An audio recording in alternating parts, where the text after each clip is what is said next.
Nail in the Apex, Tim Hraney, Adam Wild with you. And of course, we had to bring him on. I'm so glad he's finally here. ESPN's Nate Saunders. All right. Hey, what a welcome, guys. That's too much. That's too much. I love that. Thank you. Nate's been having internet issues this morning, but he's weathered the storm and made it through. There is 3 races left, and it's crazy. I thought, guys, that the storylines were getting a little stale. I was like, okay, well, Max is sort of making a strike, but he's not that close. It's Lando versus Oscar. Okay, it's kind of been that all year, and then bang, in Italian, the leader of the chairman of Ferrari, basically, talks to the Italian media and says, our engineers are good, our mechanics are good, our drivers need to drive more and talk less. And I'm paraphrasing, but that's essentially what he said. It's pretty spot on, pretty close to is it? Okay, good. the real thing, yeah. I mean, there wasn't a huge amount of paraphrasing there, yeah. Okay, well, I did I actually did do the sometimes you can't trust what you see on Twitter, so I actually found the clip and had it translated or whatever. That's what it told me. So I have to ask you guys, and Nate, I'm dying to ask you about this. We instantly saw follow-ups from Lewis and Charles after those comments were made. Lewis talking about how he backs the team. I think Charles was interesting. He was a little bit more Charles about it. He just didn't really address it directly, but you could tell Lewis was pissed. What is your sense of what the hell is going on with Ferrari? Why is this team falling apart at the seams? They were just a couple points out of first place last year for the team championship. What happened? Yeah, I mean, they were one overtake away from winning the Constructors last year, right? They finished second and third behind Lando in Abu Dhabi. Had they got him, they win the Constructors. So that point there, Adam, is key, I think, to what has happened this season. They were so close last year. They went into the offseason basically on level footing with McLaren. And then this season, we've seen, obviously, McLaren have taken those huge strides forward in the way they have.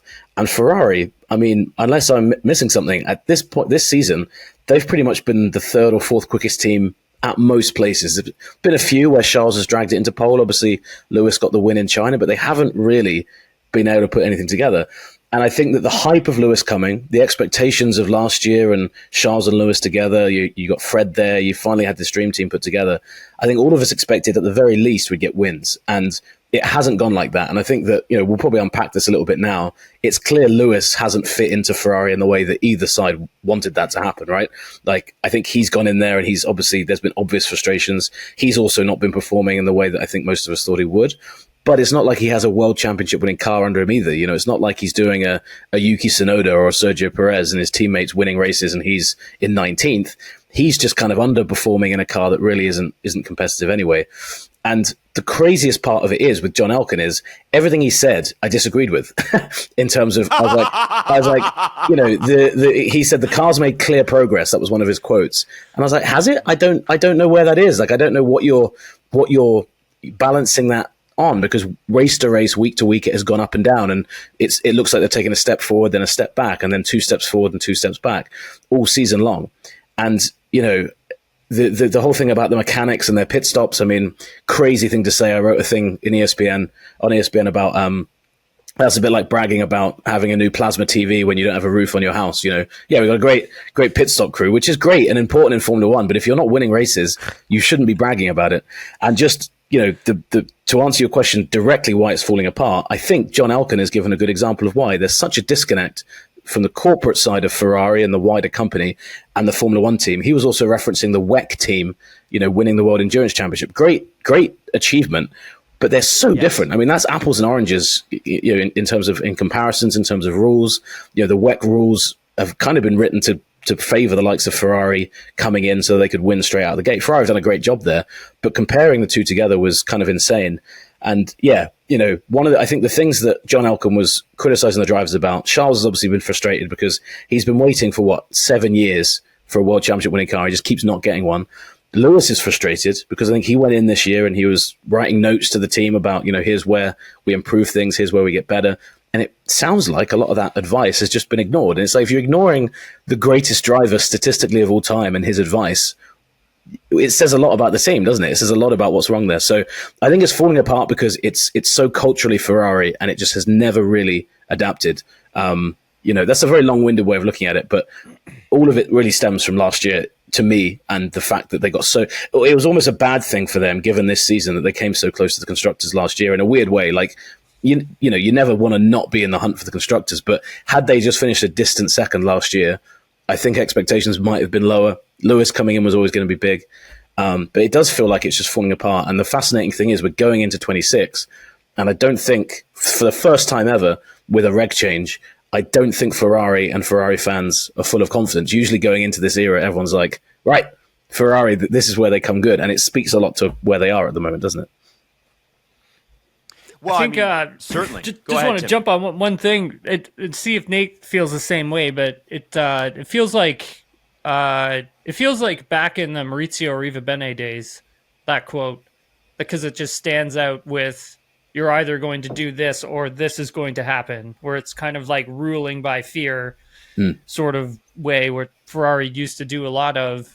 And then Matteo Binotto came over and he tried to kind of calm that stuff down and make sure it didn't really happen too much and bled into the team. And I felt like with Elkan's comments on Monday, I mean, that's what it felt like. It felt like that whole, the team, the structure, the dynamic, all of it just took a step backwards by those comments.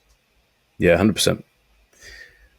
Well, and it also made, I think one thing it's done is it seems to have united Ferrari fans in one common goal against John Elkann now, because he's really not the known face of that team. Obviously, Fred Vasseur is seen as the leadership. Charles Leclerc is the face of it. Lewis is maybe the face of it in terms of he's come in and he's the big shiny new star. John Elkann is this man in a suit who's very disconnected from the race team. He doesn't have the same pull on Formula One fans that Luca Di Montezemolo did, for example, back in the day. I mean, he was synonymous. When Schumacher was winning, you knew who he was. Like, he came in, he had that aura, that presence about him. And I think actually, weirdly, John Elkann has further kind of distanced himself from F1 fans, especially Ferrari fans outside of Italy. Because I think in Italy, with just what the Ferrari brand is, and he's been part of Juventus for a long time, he's much better known. But I think outside of that, now people are like, well, who is this guy? And who is this guy? And since he's taken over, I think they've won like 12 races. In the time he's been president. So it's not like he's leaning on a great culture for success either. And that's what is also kind of doubly fascinating about what he chose to say.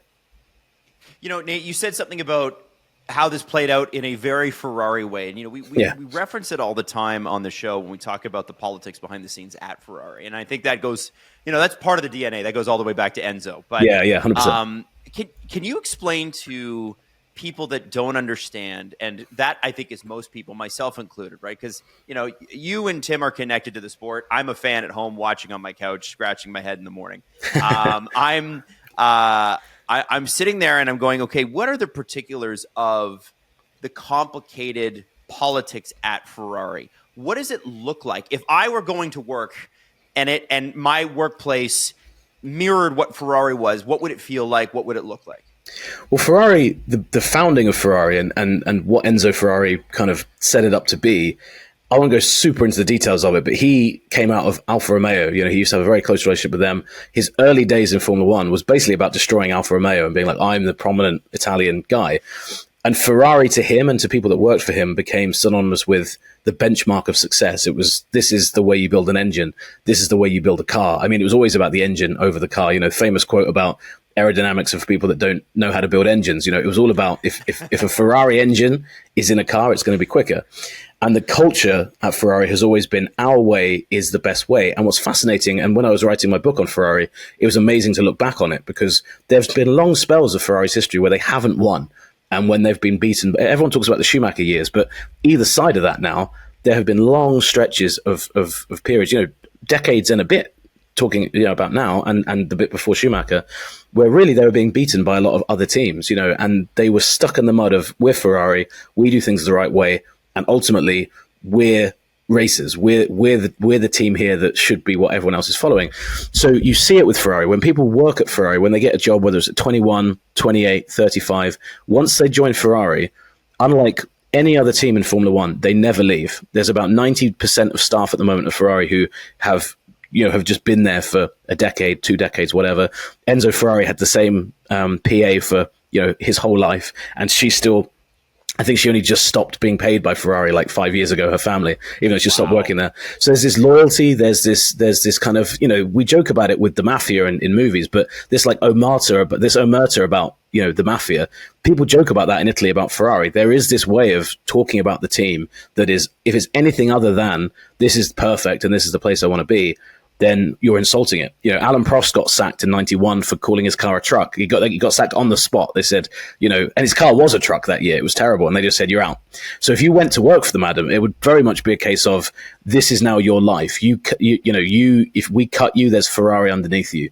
And, the one thing worse than losing with Ferrari is to suggest that Ferrari are losing because they're not as good as everybody else. There's always a reason why. It's, the rules haven't been right, or, the drivers in this case, talking too much and not saying anything. And I think maybe Tim disagrees with me, but I think that's always been especially in the time I've covered Formula One, it's kind of gotten stronger. That Spider-Man meme of everyone pointing at each other at, it's like the two Spider-Mans or the three Spider-Mans. That is what comes out of that mindset of Ferrari, is that people at the team are very unwilling to take blame because they're so entrenched in this idea that everything is meant to be perfect, everything is meant to be great, like in the style of Enzo Ferrari. As soon as things go wrong, it's a very Italian culture. I've got my grandmother's Italian and love her to death, but there is very much a case. You can see the Italian fiery passion. There's a there. Stubbornness to it. It's exactly that. There's a real stubbornness to it, and it's not insignificant that when Ferrari won under in Schumacher, French team boss, German driver, South African designer, British technical director. They had guys who came in, and the Italians hate it when you say that, but it is so true because the Ross Brawn talks about it. Rory Byrne, the designer back in the day, the South African, he talked about it. The Italian side of it was its strength and its weakness. It's the passion there is what drives Ferrari on, but it's that stubborn Italian, that fiery, like I don't know what the right word would be, but it ends up, I think, in days like now being a very dismissive culture in terms of, I don't want the blame going to me, let's blame anybody else. And in this case, Alcon has found, wrongly, a scapegoat in the two drivers. And that comes out of the fact that when you work at Ferrari, there's nothing above Ferrari. You can't get any better than it. So it's very difficult for people at Ferrari to justify why they're losing, because it doesn't fit culturally, right? So I don't know if sorry, that was a bit all over the place in terms of an explanation. No, that's great. But like it just sounds like they're making a lot of excuses, though. Yeah, I'd say so. Right? It's really different, though, as at the same time. Like, we talk about Schumacher and, Ross Brawn, Jean Todt era. Like, Jean Todt and Ross Brawn were really there to protect, the entire team from the executives and upper Ferrari and management and things of that nature. And so Todd especially. Todd was great at that. I mean, he was like the lightning rod. That was his job. Yeah, that was his job, right? And Schumacher, and you have to give big credit to Schumacher for just building a world-class team around himself, and to make sure that entire team was very insulated from everything else that was happening outside of his world. I mean, I remember I think it was like 2001, like I got to hang around with the guy in Montreal during the Canadian Grand Prix weekend. I was racing in Canadian Formula Ford, and we were allowed to spend, a couple minutes around the guy and, ask him questions, talk to him. And then we got involved in like the media scrum and stuff like that. But he was very well like insulated and even protected then. And his team was willing to do whatever they had to for him. And now you take a look at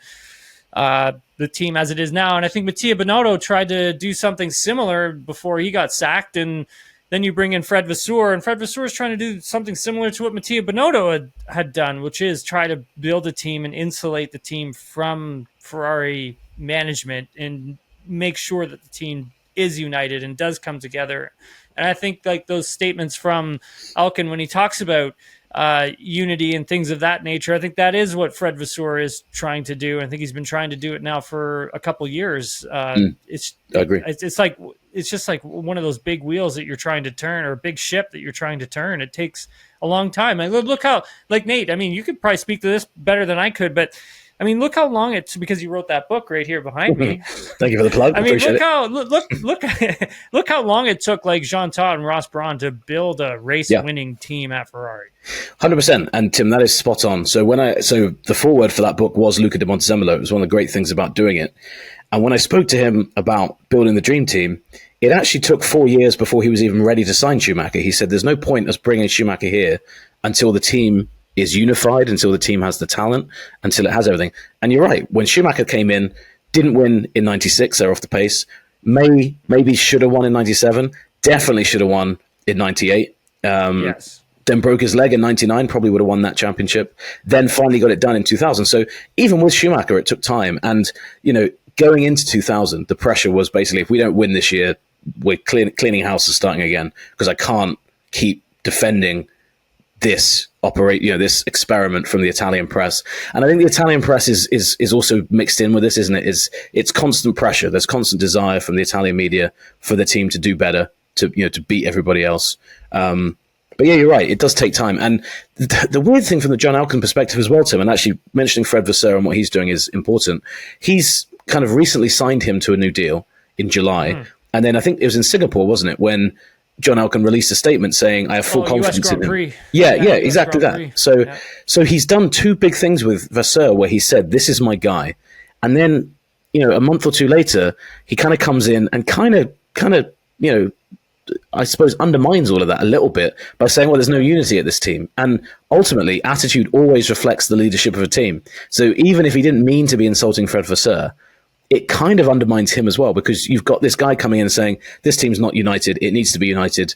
We need leadership, et cetera, et cetera. So that in itself as well is weird, because I think all of us in the paddock agree that Fred seems to be the right guy for Ferrari. He goes against the grain of that emotional Italian kind of style that I talk about, but has the pedigree, has the respect of the team.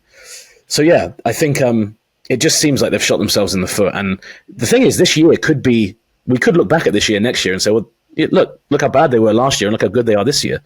But the vibes around it right now are just terrible. So, they need next year to be a big success. Otherwise, they're in a real mess. And, Yeah, and he's got big support from both Lewis and Charles. I remember, one press conference, there was a lot of rumors. Well, we were in Canada, weren't we, when all the rumors about Horner, yeah. And yeah, exactly. And then the thing that came out from that was essentially the drivers being like, hey, look, if it wasn't for Fred, I wouldn't be here. Yeah. And that's just simply them saying, like, if he's gone, then I'm gone, because he's the reason I'm here, and he's the reason I'm still here. And that goes for both drivers. It wasn't just Lewis, it's Charles as well. Like, Leclerc really appreciates and respects the hell out of Fred Vasseur and everything that he's done. And so I think when you're an executive who, well, let's just call it the way it is, big boss at Ferrari, who doesn't spend a lot of time with the team, doesn't know the team ins and outs like Charles Leclerc does, like Lewis Hamilton does, like Fred Vasseur does, then, really, you don't have any business making comments like that. Yeah. And Luca Di Monzemolo used to have that credit in the bank, even when Ferrari 100%. Were losing, because you were like, well, look what he built. Look what he built. So even in those last years of him, 2014, he still had the aura of he built the dream team, So yeah, you're right. 100% right. I'm questioning, guys, Tim and Nate, by the way. I want to know, like, we're still a week away, essentially, from really hearing from these guys, maybe a little bit less. And obviously, everybody wants to hear what they have to say. Is John Elkann going to be in Vegas? I imagine now he will be. I'd be surprised now. I feel like... Is he going to be the first one in front of cameras, or is he going to let Fred and Charles and Lewis talk first? No, so, Tim might think otherwise, but they've never really operated like that, have they, Ferrari? They've never put their chairman... They might let journalists know he'll be in the paddock, and then there'll be a big scrum, and he might talk to one of the TV cameras and give a quote. It's kind of similar to what happened with this thing. But you're right about the time. This is the other crazy thing about it was he left this vacuum of 2 weeks where the guys couldn't address it. And Adam, you're right to mention the Instagram messages they both put out. They were both kind of immediately after the news broke. The Instagram comments are so easy to pick apart and to question, and people can look at, well, what he hasn't said here, and you can't question, well, what do you mean by that phrasing there? So this story's been able to fester for 2 weeks almost, or will have done by the time we get to Wednesday night and the media day. So I would imagine Elkann is there. Whether he talks specifically and intentionally is a different matter, but I think they'll find a way of getting a quote out there in some way, surely, you would think. I think my question for you guys, too, just to follow up on that, is since I'm assuming you're both going to be there, is when you're going to be when you're talking and that sort of thing. What do you think happens first? Elkin addresses the media, or Elkin addresses Charles and Lewis privately? Because I imagine both of their managers have called Ferrari and said, "What the hell was that?" Yeah, so I'll let Tim answer. I've taken the first questions. I'd say I mean, first of all, look, you have to address the drivers first. You have to. I mean, Nicholas Todd, who's Charles Leclerc's agent, is definitely not going to sit around and take quotes like that easily or lightly, I should say. I mean, Leclerc's a big face at Ferrari, so he's definitely going to have to. There definitely needs to be a conversation about all that, and for sure Lewis will as well. I mean, there's no way Hamilton's going to let quotes like that slide. And so the only thing is, Adam, is that sometimes with Ferrari, and it comes to doing interviews and getting quotes and things of that nature, can be a little sticky. And if John Elkann is there roaming around the paddock, chances are that you won't even be notified that he's going to scrum it up. I'll just have to be there. You just have to make sure you're around, and maybe something will happen, and then maybe something won't. But at the same time, then you're wasting your time because you may be chasing another story at the same time. And so it is very, very difficult to track down Ferrari sometimes when it comes to these things. I'll be curious to see how they handle this. Because for sure, the first questions that both drivers are going to get asked is about John Elkann's quotes. That's immediately. Has to be. Yeah. And it's going to pile on as well, right? And Nate, what those scrums are like, man. Like once one gets going, it just, and they try to shut it down. And it'll be interesting. The logistics will be interesting as well. They might both be in the press conference together. They might be facing questions individually. I almost feel like if you're Ferrari, you kind of want them both sat there together in that press conference so that the questions kind of get deflected and they can both answer in tandem the same question. The issue you get is if Charles is kind of in one, Lewis is in another, somebody asks a slightly worded question one way to one driver that gets answered. Lewis especially is very good at giving answers, in terms of he explains himself in a certain way. Charles explains himself in a slightly different way. So I think, again, there's issues. My big thing as well, and I wonder what you guys think of this, one of the things this has opened up, regardless of what they say on Wednesday or, through the weekend, are we now to expect that or understand that if either of those drivers speak out about the car now, are they openly defying the chairman? Are they now kind of that's also the other thing he's done. If they come out after a terrible Vegas GP or they end the season and they've had an awful race, if they're mad about the car, you can then say, well, hang on, your president told you to stop talking about the car. Even if you agree with it or not, it now can be framed as, look, they're still not listening to what the chairman said. And it's natural for drivers to get upset. Tim, you know that better than anyone, right? You've had a bad day, you've had a bad car, you want to vent about it. And that's the thing, right? And when you're coming out publicly and saying that, oh yeah, we've got a great car. I mean, I would say a 7-time world champion and a driver who's been on the podium 7 or 8 times in a not so great car this season can tell you're wrong. Factually wrong. 100%. It's not like you've got 2 rookies there. You've got 2 of them, in different ways, 2 of the best drivers on the grid right now. Charles, deserves a chance to have a championship. It must be driving Charles Leclerc mad to see Lando and Oscar going for the championship this year. Because he's like, look, I've never had a car that can come close to that. And those guys are now doing it. And he same as George Russell, must think the same thing. Because I think there's a lot of drivers who have that championship quality about them. And if he goes into next year, this is the other thing as well, isn't it? We don't even know if Charles is going to stay long term, and you're saying stuff like this to him. It's all. The more we talk about it, the more confusing and puzzling it all gets. Yeah. There are rumors that Charles Leclerc might have an exit clause if they don't have a championship type car, and I don't know how they would qualify that in a contract, but I'm sure it's a top 2, top 3 style car, whatever it is. There are rumors that he and Lewis have exit clauses after next season. Mm-hmm. Ferrari will never have trouble attracting top talent, but losing both of them or losing Charles specifically, I think would be a disaster for them, considering the tens of millions they've put into his development and the fact that he is one of the best drivers who's ever raced for Ferrari. It's just a shame he's never had the car. What kind of pressure is on Ferrari management in that arena? Do you think they think about that? Yeah, I think so. I mean, what would signify better than anything else the failure of this Ferrari team and era than Charles leaving?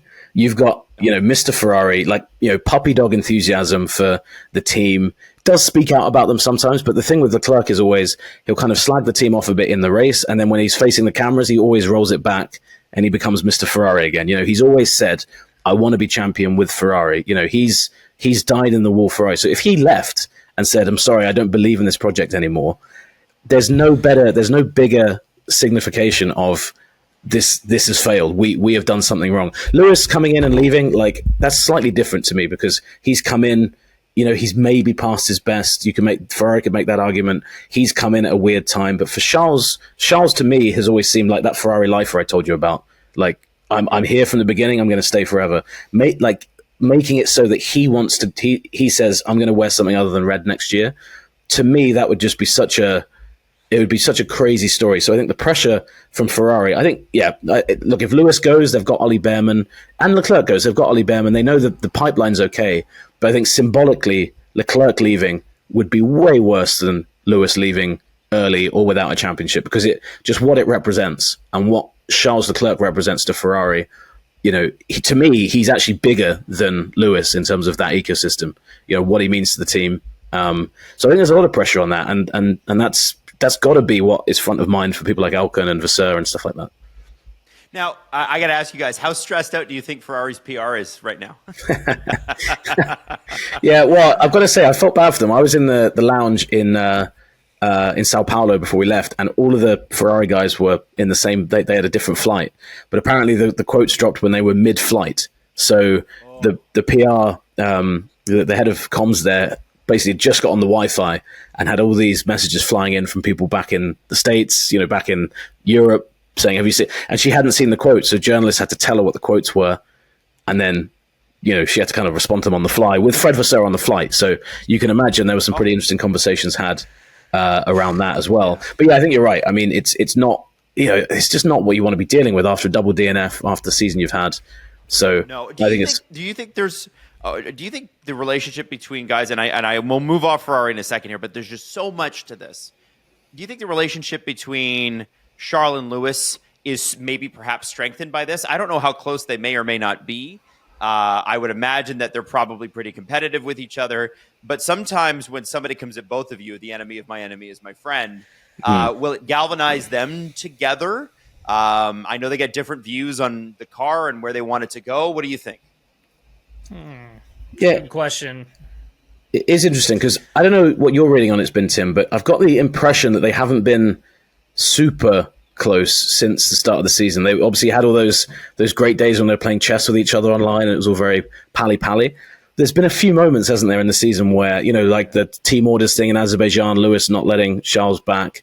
There's been a few things where it just seems like the two have clashed. So to that point, Adam, it might well bring them together. It might well be, look, this is the lightning rod that does do that. But again, and this is where interpretation is king, the Italian press seem to think that those comments were purely aimed at Lewis. I think a lot of British press think that as well. But I think if you're Charles, you probably think, well, that was probably aimed at me as well. So it depends who they think's to blame. Leclerc might have heard that and said, yeah, that is true of Lewis. Like, we should be telling him to be quiet. So I'm not saying he has thought that, but like, it could have the knock-on effect where the other one is like, well, actually, you should be telling this guy to be quiet, not me. And then it drives a wedge between them more. But my initial feeling would be that it strengthens it somehow. Because you're right. Like, if the teacher's telling you and your friend off, you bond together, don't you? You're like, we're in this together. If we get in detention, it's the two of us, ride or die until the end in detention. And is there a world where John Elkann takes those guys aside and apologizes? And that's my last Ferrari question. I doubt any apology is coming from anyone. Yeah, like you think he doubles down? When in Formula One, have you ever seen someone apologize for anything? I'm not even talking publicly. I'm just talking privately. I doubt it. I doubt it. I don't think Nate, so. same thing. Yeah, I feel like apologizing would admit that the quotes were wrong, right? An apology is like, oh yeah, I shouldn't have said that. I think what he'll do is, I agree with Tim. He would have. They'll have already spoken, all of them. I think he'll say, here's what I meant. There'll be some PRing around it. But yeah, if you apologize, you're immediately saying, yeah, I shouldn't have said that. And even if he thinks that now, I don't think you can afford to apologize, so, Okay. but we'll see. I mean, here we go. The first thing Charles says will be like, yeah, John apologized for that. And we'll be like, oh my God, but we'll see. I want to go back one question and about the two drivers and whether or not they like each other and whatever, and they get along. And my sense of it is the same as Nate's, but at the same time, when I was looking at the social media posts, and did I feel John Elkann's quotes were directed mainly at Lewis? No, I did feel that they were directed at both. And the reason I say that is because I heard John Elkann's statements first, and then I saw Charles Leclerc's post. And in his post, his first picture is like him consoling, almost looked like he was consoling Fred Vasseur. Yeah, it was like a big hug, wasn't it, between the two of them? Yeah. And I was like, oh, I mean, that's kind of nice. And I'm like, wait a second. I'm like, I got to read this. I got to read this a little bit more. And I'm like, okay, well, is Leclerc saying that they all need to unite as a team and they need to do it behind Fred Vasseur? Is that what that picture means? And then you just kind of start looking at it. And then, like you said earlier, Nate, just snowball effect, right? Exactly. But then you're right. I'm just finding it now on my thing. Like the first one, there's plenty of pictures as well where there's him, Fred, and Lewis as well. Yes. So my first thought was, that's right. Oh, interesting that he picked that one and not. But then that's the problem with this Instagram thing is you can read into that, and he might have just been like, "Oh, here's the pictures I have. Let's go for it." There might not be a meaning to it. So I think you're spot on. I mean, it was also interesting, wasn't it, the way the two were worded differently. Lewis's was very much like, "I back myself. I back the team. Let's do this." Whereas Charles was like, "Mr. Unity, Mr. Peace and Harmony." Very interesting in that sense too. But yeah, sorry, we don't want to just talk Ferrari, but. Obviously, a big, we can probably talk about it for hours. It's the biggest story of the week. Yeah, it might even be the biggest story of the third part of the year here. Like, it's crazy. So that's why I wanted to make sure we got it all on the show here, and that we really have dissected it, which is perfect. Now, a couple of things on two new teams joining the grid next year. So first off, we saw Audi's car for the first time. Again, it's like, well, that's nice. We saw the car, but they have done some testing. What can you guys tell us about Audi and Cadillac? I guess we'll start with Audi. What can you tell us about their testing? Well, Audi's only done their engine testing, and then obviously they have the Sauber team to handle the rest of everything else. But I think they are a little bit behind, and maybe Nate can add a little more context to it. But I do feel, and from what I've heard, it sounds like Audi's a little behind in terms of their engine development, considering how much lead-in time that they actually have had. And it's not due till 2028. Am I right? No. The Audi's engine is going to be online next season. 2026. Okay. It's the Cadillac power unit. We can talk about that in a separate sort of thing because it's its own sort of thing. Whether or not they even build it is another question. But for Audi, I mean, I think for them doing their soft launch there on Wednesday. I'm not sure if you were there with everybody else, Nate, but I did see it. The car looked, I mean, obviously that's not the 2026 car, but the livery, it was just a statement of their intent of how they're getting started, and they want it to look flashy, and this is probably what our livery is going to resemble, and that's pretty much it. It's sort of just getting this thing kicked off for them. But I think, Nate, they're going to have more problems behind the scenes when you have two separate factories doing two separate things. Yeah, I mean, look at the Renault operation, right? They had the team based in Enstone in the UK, and then they had the engine project in Viry. And obviously they've just shut down the Viry France project. They're going to Mercedes next year. So, Tim, you're spot on, and I think Cadillac, I know we'll talk about them in a sec. They're quite interesting as well because they're spread across multiple bases, doing different things. Majority stuff in UK, but kind of different things across different places.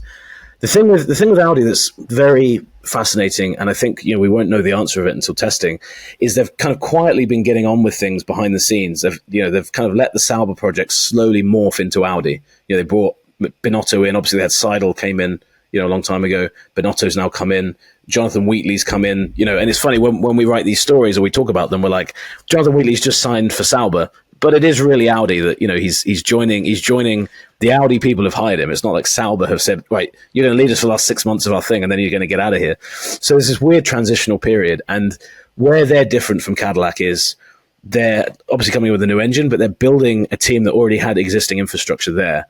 And what's interesting with that is Sauber really haven't performed at a great level for a long time. I know they got the podium in Silverstone, but let's face it, I mean, without looking at their results, you'd be hard pressed to think of a year where they've finished higher than 7th or 6th on the grid, in the championship in the last decade or so. So, you're dealing with a team that for whatever reason hasn't performed at the level that other teams have been able to do. Or even, you look at Haas, like Haas fluctuate every year. They have bad seasons, they have good seasons. Sauber have never, maybe this is one of their better seasons in recent memory. And I think that that's probably because of some of the Audi influence coming in. So what's interesting with them is how much of that work behind the scenes has been successful. They seem to have had a few false starts because I'm right in saying, Tim Arno, that Seidel's left the team now. He's left Audi. Yep. So they brought him in. Yep. Yeah, they brought him in to oversee everything. He then left very quickly. Maybe lost a bit of time doing that and stuff like that. So I think it'll be interesting. I mean, Audi come in with a very different perspective, I think, on racing to a lot of other teams. They can lean on a really great racing history, and actually, kind of a breath of fresh air. I thought the launch, it didn't look all that great to me because it was just, there's no sponsors on the car. It was like a concept car, but I think they're going to stick very closely to their brand and their ethos. And after years of Sauber existing and us not really knowing really what Sauber stands for, it was just a race team. It didn't really, I loved the old days of like BMW Sauber when Kubica won, in Canada, and when they had Heidfeld, and even further back when they had Kimi and stuff. But I don't think it ever really connected with a fan base in the same way that a lot of other independent teams have. So Audi coming in, my main thing is it's just nice to have that name and that clout on the grid, and to see what they can do will be fascinating. But it's so difficult I was speaking to somebody from a team earlier, and they said right now 2026 to them is like the driver market. It's just guessing. It's just silly season stuff. Everyone's saying this team will be first and this team will be 11th. Yeah. You would expect Audi and Cadillac will probably be down the bottom end, but who knows? I mean, we really don't know what we're measuring up against here in terms of these new regs, these new engines, and it might be that a team comes in and they're actually pretty good out of the gate. I don't know whether that will be the case, but it's just so difficult without any context of what we're measuring them against. Yeah, my confidence with this team really relies in Audi itself. I mean, whenever they get involved in motorsports, and Nate, you know this really well, I mean, they go on and they win. And sometimes they go on and they dominate because of just how hard they work in terms of their motorsports division, which they take very, very seriously. And you can see that from their launch. They had all their racing cars out, like from different series. They said, this is one this is one this. So, Tim, I think you're spot on. Like, it's not that they've come in and said, oh, let's give Formula 1 a try. That'd be nice. They're like, no. Yeah. That's one of the things we haven't won. Let's go do it. So I think you're right. And they said that, didn't they? They want to be world champions by 2030, I think was what they said. Yeah. Which, like, you hear it and you're like, wow. But you've got to set that target for yourself. So I think, I'm actually quite excited by Audi. I hadn't been all year until recently, and then they say stuff like that, and it's like, oh, cool. Like, actually, you're like, oh yeah, Audi coming in is actually a massive deal. Like, I think we've all slept on it a little bit and been like, oh, cool, yeah, that's happening now. Yeah. I want to talk. I want to switch quickly to Cadillac too, because obviously we have the driver lineup, but we haven't really heard much else from that. Do you guys have any updates there? What's going on with them? Well, they did their test. Well, they're still testing, I should say. Yeah. Sergio Perez and an old Ferrari, 2-year-old. I think it's 2-year-old Ferrari. 2 years old, pounding around Imola right now. He did his first days in the car yesterday. Essentially, that test is basically to get the team ready in terms of understanding their operations, understanding their communication, understanding, pit stops, understanding how they all need to work together within the garage. They're kind of treating this as a race weekend every day that they're at Imola. Nate and I actually were in a sort of an intimate press conference with the likes of like Pat Simmons and a couple other guys from Cadillac were there on the engine development side as well. And they did talk a lot about this test that they were going to be doing at the time. Now they are doing it, and how important it was, and just how grateful they were to Ferrari for lending them the machinery so they can do what is based under a TPC banner. So it's testing of a previous car.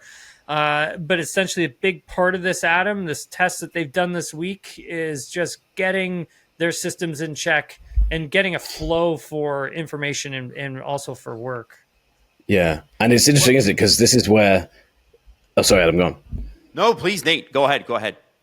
Which is the one thing that's interesting with this is that Perez, I mean, this is where fans love to say he's got an advantage over Bottas. Isn't going to be doing these tests because he can't get out of the Mercedes, the Mercedes contract yet. So Perez is kind of leading the line for them testing. I don't know how much of an impact it will have, but it means going into this preseason, like he's going to have some time under his belt. And you know what fans are like. They were like, Bottas hasn't had the right, the right shake of it. But in case you're listening and wondering why it's Perez, Bottas is still Mercedes reserve.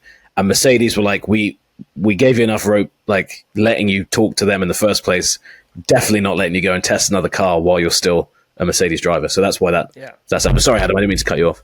No. I was going to cut you guys off. It's interesting with Cadillac. It's been, there's just been so little, like there's been so little to talk about, and they're joining next year, right? Like you would expect more. Are they purposely operating quietly under the radar, or are we just distracted by the fact that there's a pretty good championship race happening right now? There's still 3 races left. Like, when are we going to start to hear more about this team outside of, I don't know, they tested a little bit. That's the most we've gotten. Yeah, I think that is by design. I mean, in a way, I'm inclined to say they're not going to operate under the radar that much because they've got a documentary coming out with Keanu Reeves soon that's like, here's this new project. So I think we'll see a lot more of them. But I think there's been a real, and Tim mentioned we spoke to them in Austin, and they spoke there about how they're really trying to just downplay expectations as much as they can. And Adam, I'm not sure if you remember this, but Tim will remember the days of when British American Racing came in 2000, and they were like, "We're going to win the first race of the season." Didn't score a point, God. And it was so infamous because it was like, wow, these guys haven't just come in; they've come in with that arrogance of, we're going to win this. And I think that there's a real sense, and Graham Loudon I think is great for this, the team boss.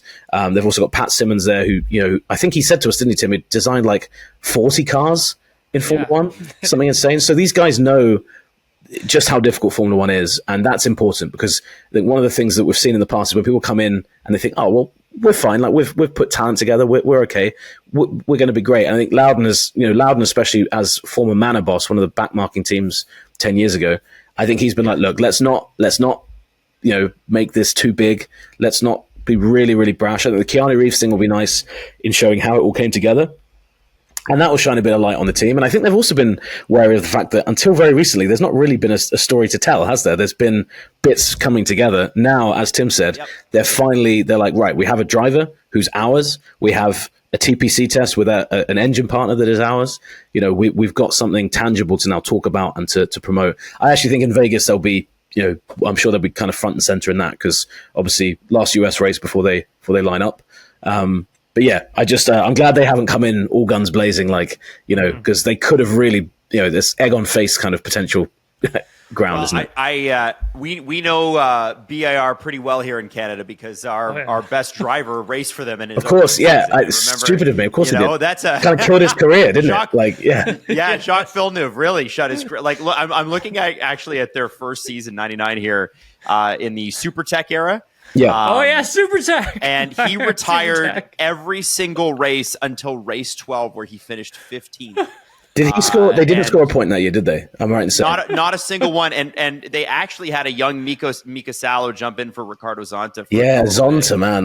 But they did have that cool zip livery that I thought was great, where they were like, we want to race with two different cars. Again, showed the arrogance of the team. They're like, well, we can do this. And Bernie was like, you absolutely can't do that, by the way. Like, there should have been red flags there of like, these guys don't know what they're talking about. I am looking too, like, the one good year that they had was 2004, and man, Jenson Button was a monster that year for them. They had Honda. They had Honda that year, right? They had a V10. That V10 that they had in that car, man, was crazy. I remember because in 2003, 2004, I was racing in Renault, so like underneath F1 or whatever, and I'd get to go trackside in those when those cars came by. Oh man, like they just shook the ground. Those engines were just so powerful. The down changes as well in the gearbox, like just it'd shake the air out. I remember talking to Jacques about it and just telling me like it would shake the air right out of your lungs. And the more we talk about Jacques and BAR, I feel a little bad for the guy. I mean, like Craig Pollock was his manager, right? And he's he was sort of the brainchild of British American racing and getting that thing going and bringing Jacques over. And yeah, he left the Williams kind of, team. He left. Yeah, yeah. No, man, I felt bad like for Jacques, because Jacques believed in Pollock, right? Like he was sold a bag of goods, wasn't he? Basically, yeah, it was. Yeah, and I felt really bad for Jacques in that part of his story. But getting back to engines real quick, I know we're talking about Cadillac. We veered off here, but I'll bring us back. Is it contractually obliged for Canadian Pod? You got to talk about Villeneuve for about a minute or two. Is that actually we haven't ever really talked? We should. You should do it. I like. Get him on one day. I mean, we should. Most of the time when we bring him up, it's like, oh God, what did he say this weekend? He's behaved though lately. I would. He's say. been all right, actually. Yeah, he's been really good. He's been really good. I think he was just he comes across sometimes as caustic and just negative. I love him.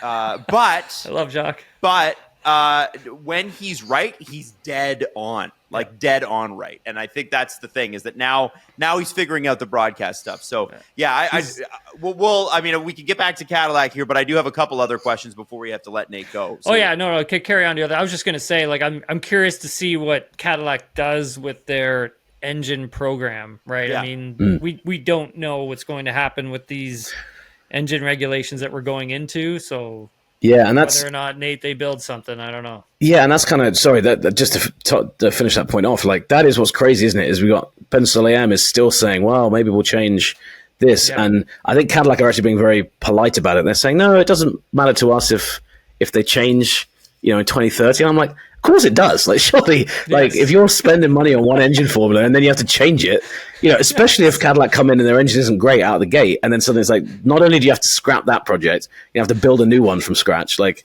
yeah, so I think there's a lot of question marks about that in the air. And 100%. Weirdly, Tim, do you think the success of Audi out of the gate might influence what Cadillac feels like doing? Like, if remember the Honda situation in 2015, I feel like that put off any new engine manufacturer coming into F1 for like the foreseeable. They were like, look at that, like, that's Honda. Like, it's not like they're they don't know what they're doing in racing. So I think a lot of people will be looking at Audi, and if they really aren't up to scratch out the gate, it puts a lot of pressure on that Cadillac project, because I feel like F1 does not want General Motors to come in and have an absolute dud engine, like, for where they are with America right now. Like, it would be a pretty bad look, right? I mean, General Motors as a whole right now, it's going to be tough sledding for them moving forward over the next few years. There's no question about that. So even just, getting the money together to do a proper engine test program in Formula One, it's going to be interesting, I think, over these next 2 seasons. These next 2 seasons are going to tell us a lot. They're going to tell us a lot about what Cadillac's willing to invest, and it's going to tell us a lot about what Formula One and these teams believe in these power units. That's what it's going to tell us. Definitely. I want to quickly talk about Red Bull and a little bit on McLaren as we wrap it up. But guys, I said this, Tim, on our podcast earlier this week. Nate, my wife and I are big. We're big sports watchers, right? So we watch everything together. And obviously Formula One is a weekend tradition for us. And, one of the things that was interesting in the last race was that they were talking to Laurent Mekies, I think around lap 20, lap 25 or something like that in Brazil. And his discussion points, like nothing really quotable, nothing that you would put in an article or even tweet out. But there was a sense of calmness about him that you just never had with Christian Horner. And I turned to her and I said, it feels like it was years ago that Christian Horner ran this team. Like it does not feel like it was 10, 15 races ago.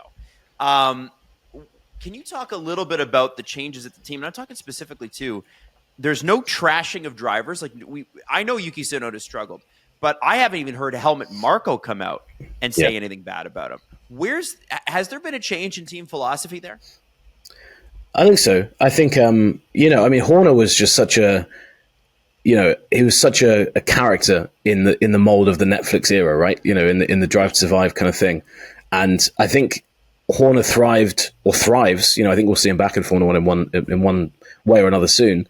He thrives in that kind of that conflict, adversity. I think he does operate in that, and a lot of successful managers have done the same thing, where it's kind of us against the world. It's everybody is out to get us.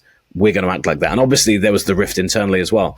As soon as Horner went, that tension around the Verstappens and Marco did go. So I actually hadn't thought about it, Adam, but you're right. Like, it's not been that often that Marco's come out and just said one of his kind of insanely weird and like nonsensical things about a driver. I think the biggest thing with Mekies is he's come in, and this is a kind of a trend now in Formula One, in that you look at McLaren and how they've become the dominant force. Zach Brown deserves a huge amount of credit for what he did, because what he realized was, I've got a very talented engineer in Andrea Stella who knows how to build a great Formula One team. He also saw some of the worst days at Ferrari with some of the team order stuff.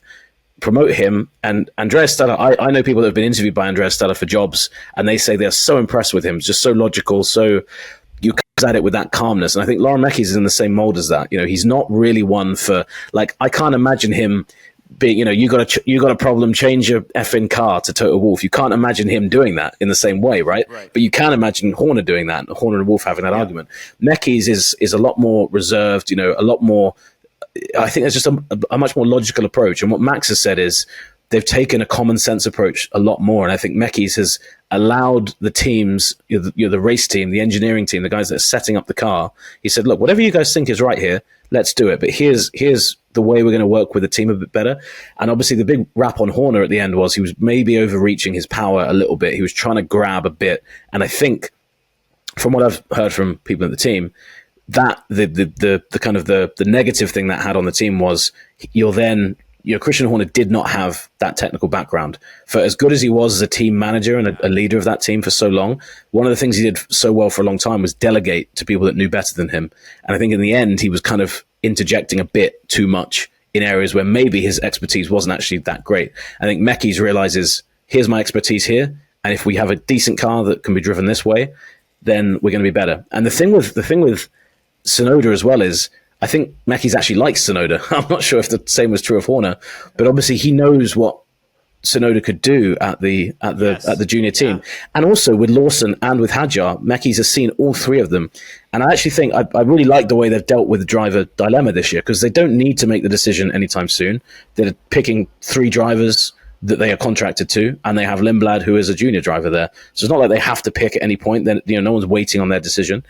And I think it's actually, I don't know if you get the same sense, you guys watching it, but I get the sense Mekies is actually really struggling with that call, like what to do. Like, do we boot Yuki and promote Hadjar? And that seems like deja vu of like, well, we just promoted a young driver. Is he ready?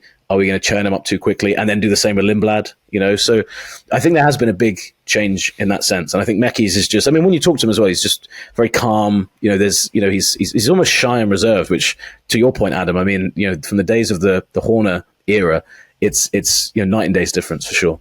Yeah. Okay, and lastly, Zach Brown's coming out with a book. Just announced. I don't know if you guys saw this. He's going to be talking about unboxing. I saw the unboxing. He looked like same here. Yeah, it was quite funny. And obviously the team, they've already won the constructors, looking good. I say this as a McLaren fan who's got PTSD. So I am an unabashed papaya guy, but I have been since the Hakkinen days because I refused to cheer for Michael Schumacher, and because my stepbrother's Italian, so there was all Ferrari in the house. And I wanted to ask you about this race because Piastri, Tim and I've talked about it so many times. Piastri was ice in his veins. He was amazing, and then Azerbaijan hit and then it sort of has all fallen apart. Do you think, Nate Saunders, right now, that Lando Norris can hold it together and do the thing that the internet does not think he can do? The internet is convinced Lando is weak mentally, too emotional, no confidence. Can Lando Norris hold on to this thing and actually win? I think he can now, because I think that's as much down to the fact that I think Piastri has lost that magic touch. I think the next three races will define whether we can keep that narrative going long term. Like if Lando doesn't win the championship from here, you'd be like, okay, well, something's happened there, right? But I get the feeling he will, and you're right. Baku seemed to be the moment for. Well, he admitted this week, didn't he, that it was actually Monza was still in his head when that happened. So I think that as much as that 3 points may be insignificant in a wider sense of the points, I think mentally what that did to Piastri was it just knocked that groove. I think he overthought it a lot, and the thing is, and Tim, you might have had different conversations with people at McLaren, but and sorry, Adam, I know you said Nate. Quickly, I'll ask you this, and I've just rambled on for points about it. You go. Take your time, buddy. But somebody at McLaren said to me earlier this year, somebody, who very, very high up in the team said the way they looked at the season was as good as Piastri had been and has been, for points this season. There was a feeling that Lando had underperformed a lot of the year, had just been very up and down. And I think what's happened now is Lando's troughs have disappeared, and he's now, those peaks are probably higher than Piastri's, which is to be expected. He's in his 7th season, Piastri's in his 3rd. So I think this bit of the year is now actually going in the way that McLaren kind of expected it would. Like, Norris is the more experienced guy. He should win the races. He should be ahead of Piastri. So I think that will carry to the end of the season. If it doesn't, then you've got to really inspect what's under the bonnet, in Lando's head. But it does seem like he's over the worst of that now, to me. He seems a lot more calm. He seems like he is taking a race-to-race focus like Rosberg did in 2016. And actually, that's a pretty smart way of doing it, I think. Yeah. Okay. All right. Well, listen, I'm looking forward to the last 3 weeks. I'm assuming you both are going to be in Vegas, so enjoy. And Nate, thank you for your time this morning. No worries, guys. Thank you so much. Really great to see you. And, thanks, and the insights were phenomenal, so thank you. Well, thank you, guys. And, I feel bad because Tim didn't get to tell me whether he thinks Piastri will do it or Lando. I already know the answer to that. Yeah. I'm sure the listeners know. So I feel like I did a lot of talking. So apologies to people.